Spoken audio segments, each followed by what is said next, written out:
Samsung's entire lineup, which includes the Galaxy Z Fold 7, has been leaked, showing all of the details and confirming the final few unknowns. The Z Fold 7 has a clean and luxurious design, with a slim frame and a larger camera module. The inside display has been verified to be 8 inches in size and 4.2 millimeters thick, making it lighter than the S25 Ultra. The phone weighs 215 grams and has a Samsung Ceramic 2 panel, which makes it stronger and more durable. The cover screen is 6.5 inches diagonally and features a 21:9 aspect ratio reminiscent of Sony's Xperia series.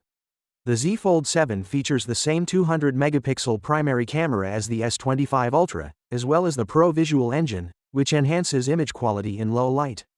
The cover screen selfie camera has a larger sensor, and the under-display camera on the inner screen is a punch hole, although the resolution stays unchanged. Samsung also debuts AI-powered features including photo assistant and summarization. The 1TB TE storage type has a 16GB RAM option, but only in the United States and Europe.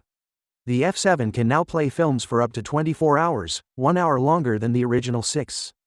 The F7 provides up to 38% higher CPU performance and a 41% increase in AI workloads. The Z Flip 7 and Flip 7 FE are also shown, having less bezels on the cover screen and a full-screen outer display. The Watch 8 Classic features a smaller display than the Watch Ultra and Watch 6 Classic from 2 years ago. Samsung also emphasizes new health tracking features in the new One UI 8 watch interface, which has tile-based layouts. Finally, a Tecno-branded trifold phone was seen in someone's hands, and it used the same folding mechanism as Samsung smartphones. Finally, what are your thoughts about it? So without being said, let me know your thought in the comment below, and if you are new here, please subscribe. Peace out.